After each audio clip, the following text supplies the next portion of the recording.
Hi, my name is Janelle, and this is Well-Equipped Volunteer.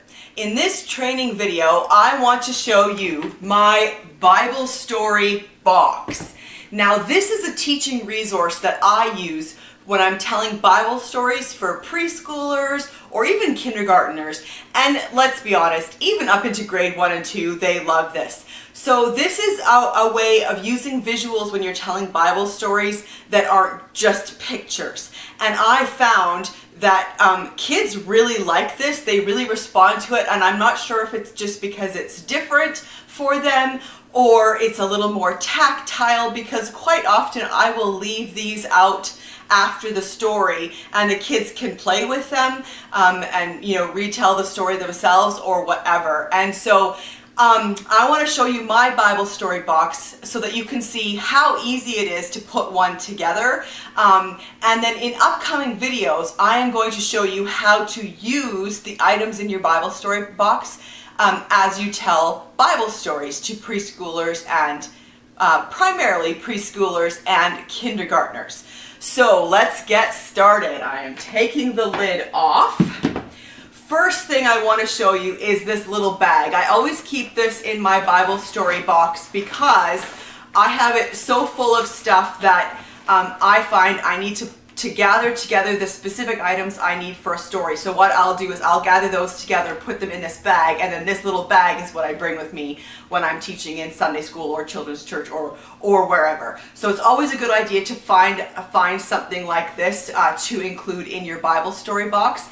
Even if you keep your Bible story box in your classroom, I think I like to be prepared. So it's a good idea to have what you need pulled aside, out, and ready to go. The other advantage of having it in a bag like this is that I will often keep it in the bag, and as I tell the story, I just pull out the item as I need it. And that adds just a little bit of surprise and mystery, and kids tend to really like that as well. So, what do I have in my Bible story box?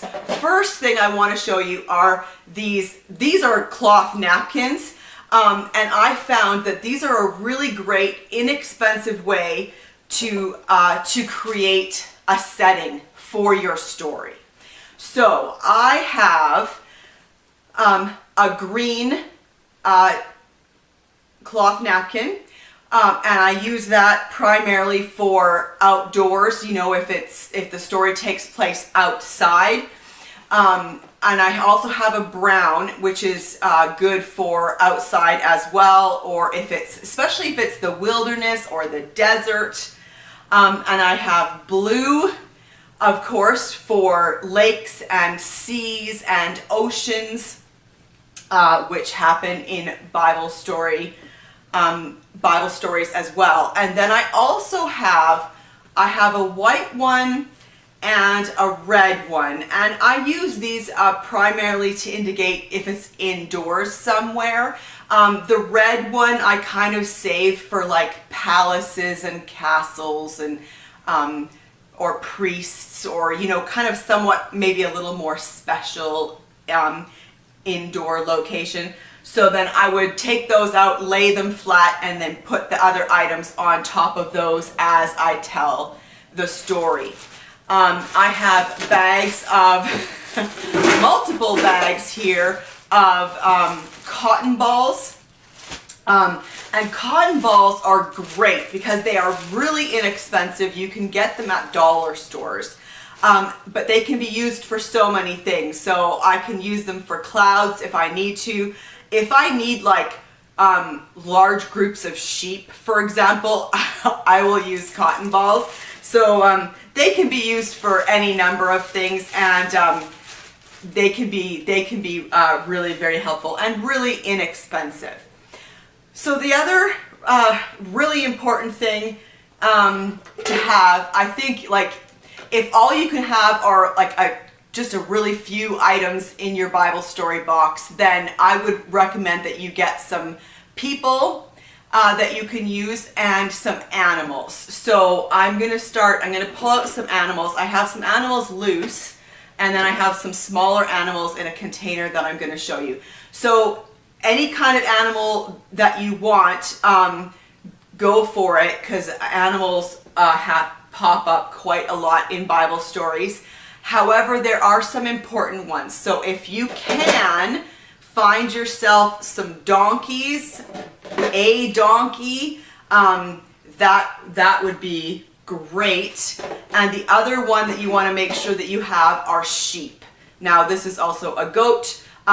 So yeah, make sure that at the very least, if you have sheep and a donkey, then you're probably okay. So I'm gonna pull out, I have quite a lot of different animals. And again, these are really easy to get a hold of. You can find them in dollar stores. You can find them at garage sales and in thrift stores.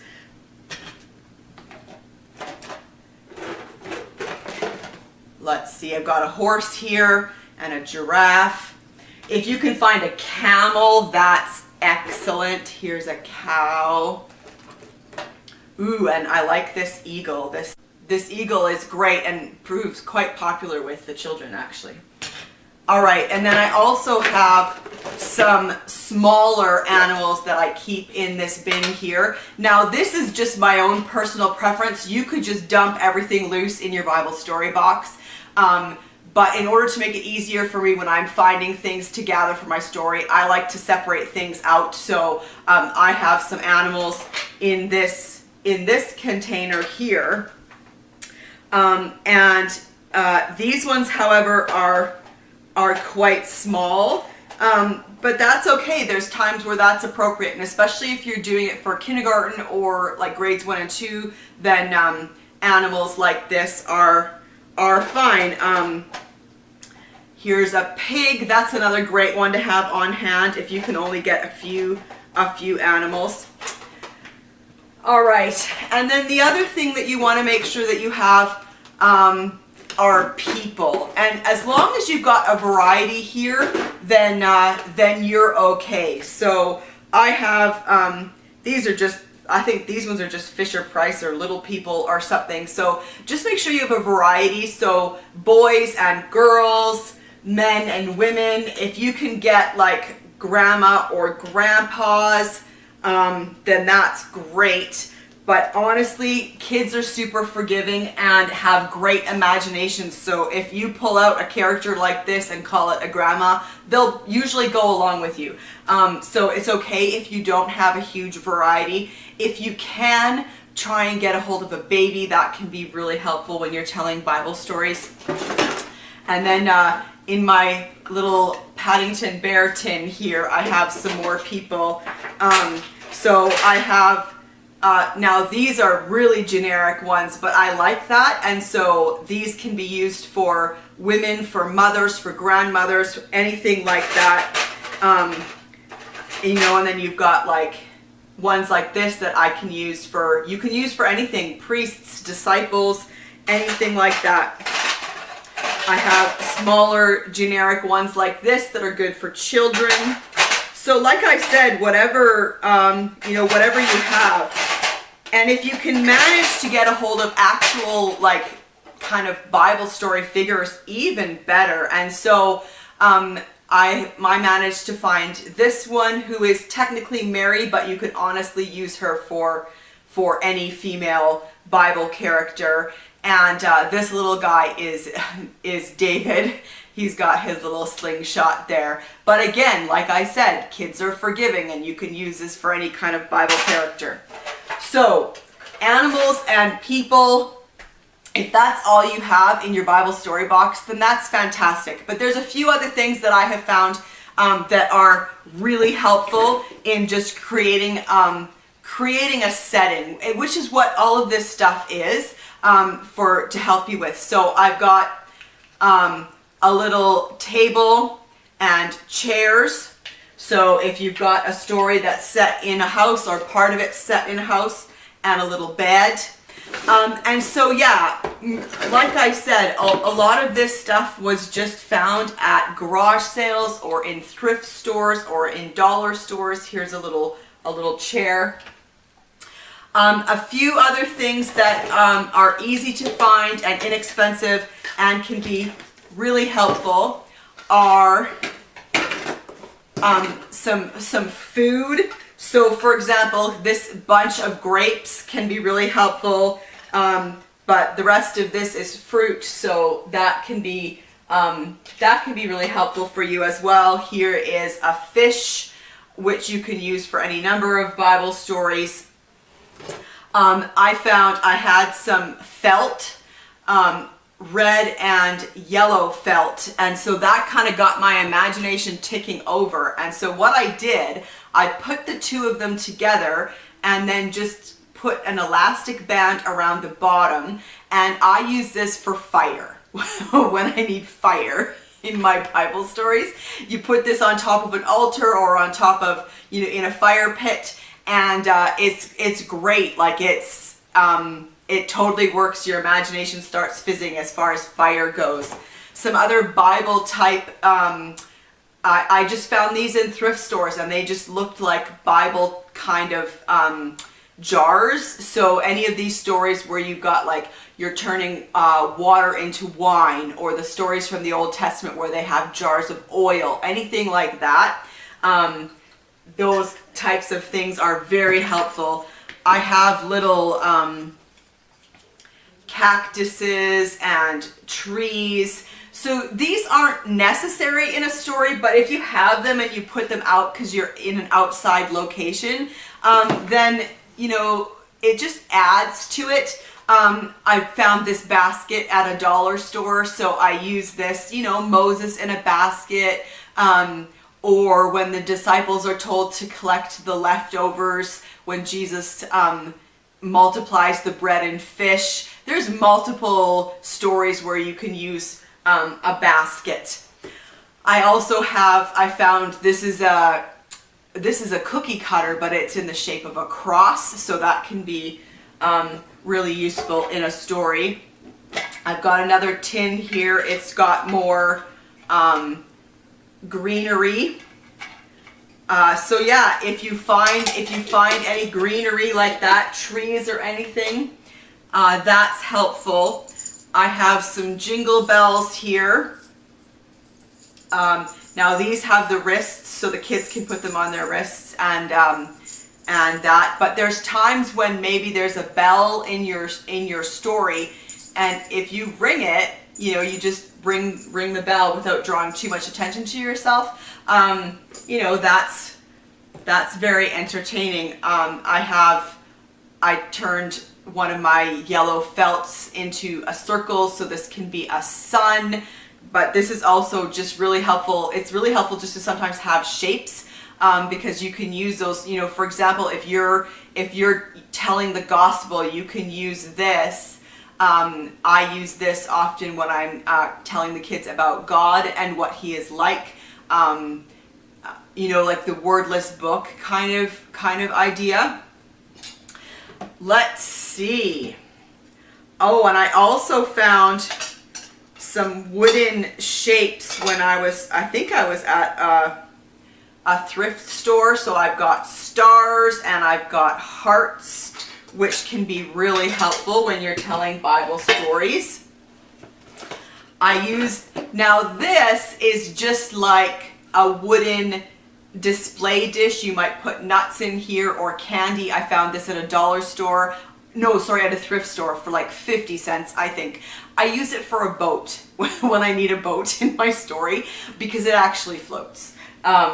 So that's what I'm using that for. I have a box of rocks, stones, which are really helpful. So I will build altars with these stones.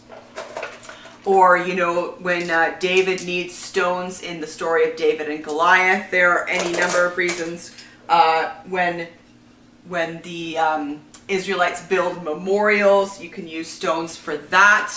I have another smaller plastic boat that I found. I found some of this, I don't even know what it's called, raffia or something, but it's actually just like brown paper, butcher paper, that's been cut with special scissors to make it this shape. And so again, this can be really useful. It can be hay, kind of whatever. So honestly, like when you're putting together your Bible story box, you just need to get creative and think about the types of things that you need for Bible stories, and then how you can use them. And then one more item I want to show you is this is like a dollar store version of the Jenga game, and it's just these wooden blocks. But again, these can be super helpful if you need to build a bit of a house, if you need to build a fence or a paddock for animals, if you need to build an altar.